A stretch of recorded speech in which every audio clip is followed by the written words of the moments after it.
ನಾವು ತರೀಕೆರೆಯಿಂದ ಲಕ್ಕೊಳ್ಳಿ ಮೇಲೆ ತೀರ್ಥಹಳ್ಳಿಗೆ ಹೋಗ್ತೀವಲ್ಲ, ತೀರ್ಥಹಳ್ಳಿ ಶಿವಮೊಗ್ಗ ಭದ್ರಾವತಿಗೂ ಹೋಗ್ಬೋದು ಈ ರೋಡಲ್ಲಿ. ಅಂದರೆ ಶಿವಮೊಗ್ಗದಿಂದ ಭದ್ರಾವತಿ MCಹಳ್ಳಿ ಮೇಲೆ ಹೋಗುತ್ತಲ್ಲ, ಆ ರೋಡಲ್ಲ, ಲಕ್ಕೊಳ್ಳಿ ಮೇಲೆ ಇನ್ನೊಂದು ದಾರಿ ಐತೆ, ಆ ರೋಡಲ್ಲಿ ಸಿಗುತ್ತೆ ನಮಗೆ ಈ ಭದ್ರಾ ಡ್ಯಾಮು. ಅದು ತೋರ್ಸೋಣ ಅಂತಲೇ ನಿಮಗೆ ಇಲ್ಲಿ ಸೈಡಿಗೆ ಹಾಕಿ ಗಾಡಿ ಅಲ್ಲಿ ಹೋಗಿ ನಿಮಗೆ ತೋರಿಸ್ತೀನಿ. ಅಲ್ಲೆಲ್ಲ ಲೈಟ್ ಆನಲ್ಲೇ ಇರ್ತವೆ, ಆದರೆ ಅದು ಹಗಲೊತ್ತಲ್ಲಿ ಕಾಣಿಸಲ್ಲ. ಆದಷ್ಟು ಟ್ರೈ ಮಾಡ್ತೀನಿ ಆ ಲೈಟೆಲ್ಲ ಆನ್ ಮಾಡಿದ್ದೆಲ್ಲ ತೋರಿಸೋದಕ್ಕೆ. ಇಲ್ಲೆಲ್ಲ ತುಂಬ ಜನ ಬರ್ತಾರೆ ನೋಡೋದಕ್ಕೆಲ್ಲ. ನಮ್ಮ ಲಕ್ಕೊಳ್ಳಿ ಡ್ಯಾಮ್ ಅಂತ ಫೇಮಸ್ಸು ಇಲ್ಲಿ. ಅಂದರೆ ಇದು ಭದ್ರಾ ಡ್ಯಾಮು, ಅದು ತುಂಬಿ ಹರಿತಿದೆ. ಅದನ್ನು ತೋರ್ಸೋಣ ಅಂತಲೇ ನಾವು ಗಾಡಿ ಸೈಡಿಗೆ ಹಾಕಿ ಇಲ್ಲಿ ಒಂದು ವಿಡಿಯೋ ಮಾಡೋಣ ಅಂತ ಎಲ್ಲರಿಗೂ ತೋರ್ಸೋಣ ಅಂತ ಐಡಿಯಾ ಮಾಡಿದ್ದೀವಿ. ಏನು ಅಣ್ಣಿ, ಯಾವ ಡ್ಯಾಮ್ ಅಪ್ಪ ಇದು? ಲಕ್ಕೊಳ್ಳಿ ಡ್ಯಾಮ್ ಅಂತ. ತುಂಬ ಮಳೆಗಾಲದಲ್ಲೇ ಓಪನ್ನು, ನೀರು ಫುಲ್ಲು 380 ಅಡಿ ಬಂದಾಗಲೇ ಬಿಡೋದು. ಎಲ್ಲ ಕೂಡ ತುಂಬ ಜನ ಬರ್ತಾ ಇರ್ತಾರೆ. ತುಂಬಿದಾಗ ಹರಿತಾ ಇರುತ್ತಲ್ಲ ಅವಾಗ ನೋಡೋದಕ್ಕೆ. ಆ ಡ್ಯಾಮ್ ಹತ್ರ ಅಲ್ಲಿ ಪಕ್ಕದಲ್ಲೇ ನಿಂತ್ಕೊಂಡು ನೋಡ್ತಾ ಇರ್ತಾರೆ. ಏನು ಅಣ್ಣಿ? ಹೌದು, ನಿಜ. ಹೌದು, ಎಲ್ಲ ನೀರು ನೋಡಿರ್ಬೇಕಾರೆ ಎಲ್ಲ ಕೂಡ ಚೆನ್ನಾಗಿ ಬರ್ತಿದೆ. ಮಳೆಗಾಲ ಅಲ್ವಾ, ತುಂಬ ರೀತಿದೆ. ಗಾಡಿ ತಗೊಂಡು ಹೋಗೋಕ್ಕಾಗಲ್ಲ, ಗಾಡಿ ಅಂತೂ ಹೋಗೋದಿಲ್ಲ. ಏನೋ ಬೈಕು ಗೀಕ್ ಅಷ್ಟೇ ಒಳಗೆ ಬಿಡೋದು, ಅದು ಸದಾ ಬಿಡಲ್ಲ. ನಡ್ಕೊಂಡು ಹೋಗ್ಬೇಕು ಕಾಲ್ದಾರಿ. ಅಲ್ಲಿ ಮೇಲೆ ಬೇಸಿಗೆ ಕಾಲಕ್ಕೆ ಅಷ್ಟೇ ಬಿಡೋದು, ಈಗ ಮಳೆಗಾಲಕ್ಕೆಲ್ಲ ಬಿಡೋದಿಲ್ಲ. ದಿನ ಸಣ್ಣದಾಗಿ ಗೇಟ್ ಓಪನ್ ಮಾಡಿರೋದು, ಇನ್ನೂ ಸ್ವಲ್ಪ ದೊಡ್ಡದಾಗಿ ಓಪನ್ ಮಾಡಿದ್ರೆ ಸ್ಪೀಡಾಗಿ ಬರುತ್ತೆ ಇನ್ನು. ಆದರೆ ಮಳೆಗಾಲ ಅಲ್ಲ, ತುಂಬಿಲ್ಲ ಚೆನ್ನಾಗಿ, ಇನ್ನೂ ಬರಬೇಕಾಯ್ತು ನೀರು. ಅಂದರೆ ಈಗ ಎಲ್ಲಿ ಸ್ಟೋರೇಜ್ ಮಾಡ್ಕೊಳಕ್ಕಾಗಲ್ಲ ನೀರನ್ನ, ಬಿಟ್ಬಿಟ್ಟು ಸದ್ಯಕ್ಕೆ ಇದ್ದಾರೆ. ಇನ್ನೂ ಒಂದು ವಾರ ಹೋದರೆ ಫುಲ್ಲು ಎತ್ತುತ್ತಾರೆ ಗೇಟು. ಅವಾಗ ನೋಡೋಕೆ ಒಳ್ಳೆ ಚೆಂದ. ಕಲರ್ ಲೈಟ್ ಇದೆ, ಎಲ್ಲ ಚೆನ್ನಾಗಿದೆ ಇಲ್ಲಿ ವಾತಾವರಣ. ನೈಟಲ್ಲಿ ಹಾಕ್ತಾರೆ ಲೈಟು? ನೈಟಲ್ಲೆಲ್ಲ ಹಾಕ್ತಾರೆ ಲೈಟು ಬೇಕಾರೆ. ಈಗ ಸ್ಟಾರ್ಟು ಕತ್ಲಾಗಂಗೆಲ್ಲ ಲೈಟು ಬೆಳಕಿಗೆ ನೀರೆಲ್ಲ ಚೆನ್ನಾಗಿ ಕಾಣುತ್ತೆ. ಆಮೇಲೆ ಈಗ ಯಾರನ್ನ ಇಲ್ಲಿ ನಿಂತ್ಕೊಂಡು ಫೋಟೋ ವಿಡಿಯೋ ತಗೊಬೋದು, ಅವ್ರದ್ದು ಹತ್ರಕ್ಕೆ ಹೋಗಿಲ್ಲ. ಆಮೇಲೆ ನಾವು ಎಷ್ಟೇ ದೂರದಿಂದ ನೋಡಬೇಕು ಅಷ್ಟೇ, ನಾವು ಹತ್ರಕ್ಕೆ ಹೋಗೋಂಗಿಲ್ಲ. ಹೋದರೆ ಅವರು ಪೊಲೀಸರು ಬಿಡೋದಿಲ್ಲ. ಎಂತ ಅಲ್ಲಿ ಸಣ್ಣದಾಗಿ ಬರುತ್ತಿತ್ತೆ ನೀರು, ಅಲ್ಲಿ ಕರೆಂಟ್ ಸಪ್ಲೈ ಆಗುತ್ತೆ. ಮತ್ತು ಈ ಕಡೆ ಎಲ್ಲ ಕಟ್ಟೆ ಮಾಮೂಲಿ ನಿಂತ್ಕೊಂಡು ನೋಡ್ಬೋದು. ಮತ್ತು ಅಲ್ಲಿ ಮೇಲ್ಗಡೆ ಗೇಟ್ ಓಪನ್ ಮಾಡೋಕ್ಕೆ ಜಾಗ ಇದೆ.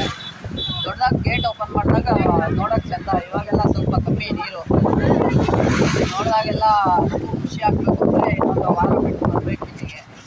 ಇವಾಗ ಬಂದರೆ ಸ್ವಲ್ಪ ಕಮ್ಮಿ ರೇಟ್ ಎತ್ತಿದ್ದು.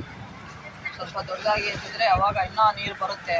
ಹೇಳ್ಬೇಕಂದ್ರೆ ಒಂದ್ಸತಿ ಸೇತುವೆನೇ ತುಂಬಿತ್ತು ಮಳೆಗಾಲದಲ್ಲಿ. ಹಾಗಾಗಿ ವ್ಯೂ ಚೆನ್ನಾಗಿದೆ ಈಗ ವಾತಾವರಣಕ್ಕೆ. ಮುಂದೆ ನೋಡೋಣ. ನೋಡ್ರಿ, ನೀರೆಲ್ಲ 4 ಇದರಲ್ಲೂ ಬಿಟ್ಟಿದ್ದಾರೆ. ಮತ್ತು ಅಲ್ಲೆಲ್ಲ ನಿಂತ್ಕೊಂಡು ನೋಡ್ತಾ ಇರೋರೆಲ್ಲ ಕೂಡ ಅಲ್ಲಿಗೆ ನಡ್ಕೊಂಡು ಹೋಗಿ ನೋಡ್ತಾ ಇರೋರು ಹತ್ರದಿಂದ. 4 ಇದರಲ್ಲೂ ಕೂಡ ನೀರು ಬಿಟ್ಟಿದ್ದಾರೆ. ತುಂಬ ಜೋರಾಗೆ ಬರ್ತಿದ್ದಾವೆ, ಇನ್ನೂ ಜೋರಾಗೆ ಬರೋವಂತೆ. ಆದರೆ ಈಗ ಸ್ವಲ್ಪ ಅದಕ್ಕಿಂತ ಸ್ವಲ್ಪ ಕಮ್ಮಿ, 3/4% ಬರ್ತಿದ್ದಾವೆ. ಇನ್ನೊಂದು 1/4% ಬಂದರೆ ಇನ್ನೂ ಜಾಸ್ತಿ ಬಂದಂಗೆ ಲೆಕ್ಕ. ಈ ನೀರು ಎಲ್ಲ ಕೂಡ ಸೀದಾ ಭದ್ರಾವತಿ ಮೇಲೆ ಹೋಗ್ತವೆ, ಭದ್ರಾವತಿ ಕಡೆ ಎಲ್ಲ ಹೋಗ್ತವೆ. ಅಲ್ಲಿ ರೈತರಿಗೆಲ್ಲ ತುಂಬ ಯೂಸ್ ಆಗ್ತವೆ. ಮತ್ತು ಈ ನೀರು ಮತ್ತು ಆ ಕಡೆ ಶಿವಮೊಗ್ಗದಿಂದ ತುಂಗಾ ಅಂತ ನೀರು ಬರ್ತವೆ. ಈ ಭದ್ರಾ ನೀರು ಮತ್ತು ತುಂಗಾ ನೀರು ಸೇರಿ ತುಂಗಭದ್ರಾ ನದಿಯಾಗಿ ಬದಲಾಗುತ್ತೆ. ಇದು ಸೀದಾ ದಾವಣಗೆರೆಯಿಂದ ಪ್ರಯಾಣ ಮಾಡ್ತಾ ಹೊಸಪೇಟೆ ಹತ್ರ ಬಂದು ದೊಡ್ಡ ಡ್ಯಾಮ್ ಐತಲ್ಲ, ಅಲ್ಲಿ ಬಂದು ನಿಲ್ತವೆ. ಮತ್ತು ಅಲ್ಲಿಂದ ಸೀದಾ ಹಂಗೆ ಪ್ರಯಾಣ ಮಾಡ್ತಾ ಆಂಧ್ರಗೆ ಬಂದು ಅಲ್ಲಿ ಕೃಷ್ಣಾ ನದಿಗೆ ಸೇರಿಕೊಳ್ಳುತ್ತೆ. ಕರ್ನೂಲ್ ಹತ್ರ ಬರೋ ಕೃಷ್ಣಾ ನದಿಗೆ ಈ ತುಂಗಭದ್ರಾ ನದಿ ಸೇರಿಕೊಳ್ಳುತ್ತೆ. ಅಲ್ಲಿಂದ ಸೀದಾ ಬಂಗಾಳ ಕೊಳ್ಳಿಗೆ ಹೋಗಿ ಸೇರಿಕೊಳ್ಳುತ್ತೆ. ಈ ರೀತಿ ಕರ್ನಾಟಕದಲ್ಲಿರೋ ರೈತರಿಗೂ ಮತ್ತು ಆಂಧ್ರದಲ್ಲಿರೋ ರೈತರಿಗೂ ಇಬ್ಬರಿಗೂ ಕೂಡ ತುಂಬ ಯೂಸ್ ಆಗುತ್ತೆ ಈ ನೀರಿಂದ. ಅಂಥ ಡ್ಯಾಮ್ನ ನಮ್ಮ ಕಣ್ಮುಂದೆ ಲೈವಲ್ಲಿ ನೋಡ್ತಾ ಇದ್ದರೆ ತುಂಬಿ ಹರಿತಾ ಇರೋದು ಎಷ್ಟೋ ತೃಪ್ತಿ ಆಗುತ್ತೆ ಮನಸ್ಸಿಗೆ. ಇದನ್ನು ನೋಡೋಕ್ಕೆ ತುಂಬ ಜನ ಈ ಮಳೆ ಬರೋ ಟೈಮಲ್ಲಿ ಈ ಕಡೆ ಎಲ್ಲ ಬರ್ತಾ ಇರ್ತಾರೆ. ನಿಮಗೂ ಯಾವಾಗಾದರೂ ಟೈಮ್ ಇದ್ದರೆ ಒಂದು ಸರಿ ಬಂದು ನೋಡಿರಿ, ತುಂಬ ಚೆನ್ನಾಗಿದೆ. ಅಂತೂ ಇಂತೂ ಸ್ವಲ್ಪ ಕತ್ಲಾಗಿದ್ದ ತಕ್ಷಣವೇ ಆ ಲೈಟೆಲ್ಲ ಆನಲ್ಲೇ ಇರ್ತವೆ, ಆದರೆ ಅಷ್ಟು ಕ್ಲೀನಾಗಿ ಕಾಣಿಸಲ್ಲ.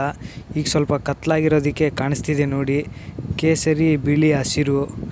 ಇದು ನಮ್ಮ ಭಾರತದ ಧ್ವಜದ ಕಲ್ಲರು, ತ್ರಿವರ್ಣ ಧ್ವಜದ ಕಲ್ಲರ್ನ ಆ ಲೈಟ್ನ ಆ ಥರ ಫಿಟ್ಟಿಂಗ್ ಮಾಡಿದ್ದಾರೆ. ಇನ್ನೂ ಸ್ವಲ್ಪ ಕತ್ಲಾದರೆ ಇನ್ನೂ ಚೆನ್ನಾಗಿರುತ್ತೆ ನೋಡೋದಕ್ಕೆ.